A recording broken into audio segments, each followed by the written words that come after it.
Hello दोस्तों, आप सभी का एक बार फिर से हमारे चैनल में स्वागत है। तो गाइज़ आज हम आगे कुछ इडियम्स की बात करने वाले हैं जो कि हमारे क्रिस्टोफर फोनिक्स किताब के चल रहे थे।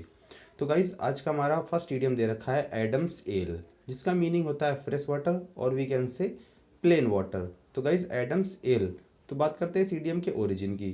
तो गाइज़ इस इडियम का ओरिजिन एक बाइबल स्टोरी से हुआ है, जिसमें एडम्स नाम का एक व्यक्ति होता है जो एक ऐसी जगह पर फंस जाता है जहाँ पर उसके पास सरवाइव करने के लिए कोई भी चीज़ नहीं होती है।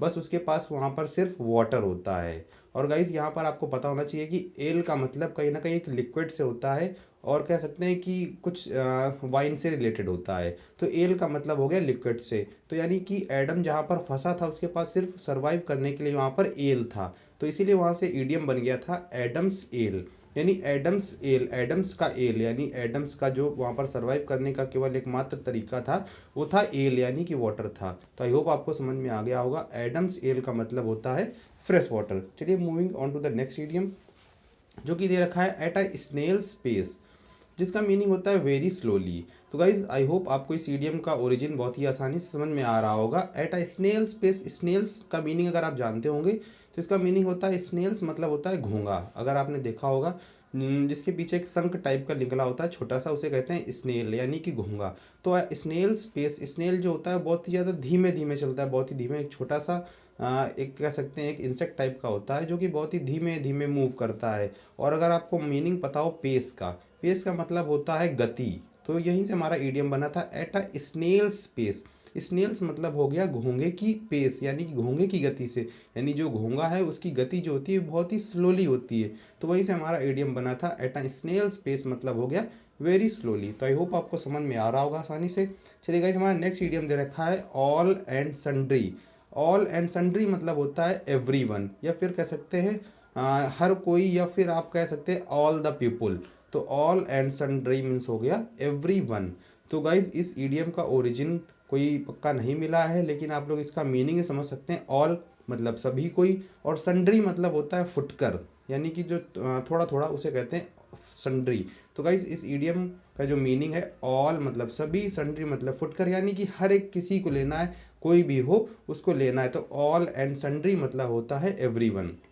आप इसको सेंटेंस में भी यूज़ कर सकते हैं कि जैसे कह सकते हैं कि Neha invited all and sundry in her party. तो वहीं से हमारा ईडियम बना है ऑल एंड सन्ड्री मीन्स हो गया एवरी वन, यानी कि हर कोई, प्रत्येक। चलिए गाइस हमारा नेक्स्ट ईडियम दे रखा है अल्फ़ा एंड ओमेगा। तो गाइस इस ईडियम का ओरिजिन मैं आपको पहले ही सेपरेट वीडियो में करा चुका हूँ और मैं आपको फिर से बताने वाला हूँ। अल्फ़ा एंड ओमेगा का मतलब होता है फ्रॉम बिगिनिंग टू एंड, यानी कि प्रारंभ से लेकर अंत तक उसे कहते हैं अल्फ़ा एंड ओमेगा।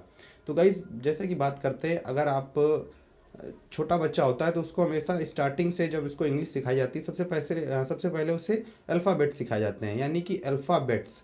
तो हमारे अल्फ़ाबेट जो होते हैं वो ए टू जेड होते हैं। वैसा ही गाइज ग्रीक लैंग्वेज में जो अल्फ़ाबेट स्टार्ट होते हैं वो अल्फ़ा एंड ओमेगा से स्टार्ट होते हैं।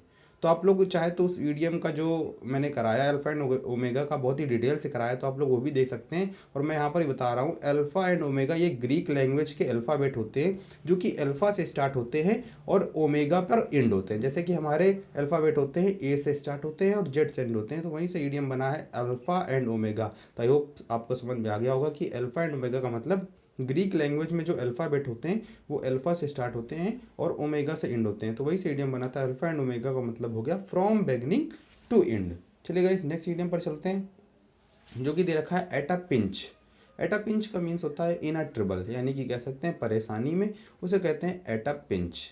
तो गाइज यहाँ पर मैं आपको बता देता हूँ पिंच, पिंच का मतलब एक होता है चुटकी काटना, या फिर कह सकते हैं पिंच का एक मीनिंग लूटने से भी होता है। तो गाइज इस ईडियम का भी ओरिजिन कोई पक्का नहीं मिला, लेकिन आप लोग इसे याद कर सकते हैं पिंच यानी चुटकी काटना या फिर लूट से। तो एट अ पिंच यानी आप एक ऐसी जगह पर हैं या फिर आपके साथ ऐसी घटना हो गई एट अ पिंच, पिंच मतलब आपके साथ लूट पाट हो गई। तो इसका मतलब आप कहीं ना कहीं ट्रबल पर है यानी परेशानी है। तो एट अ पिंच का मीन्स होता है इन अ ट्रबल। तो गाइस ये कुछ 5 ईडियम्स थे जो मैंने आपको करा दी हैं। अगर आपको वीडियो पसंद आए तो लाइक कर देना। चलिए दोस्तों, जय हिंद जय भारत।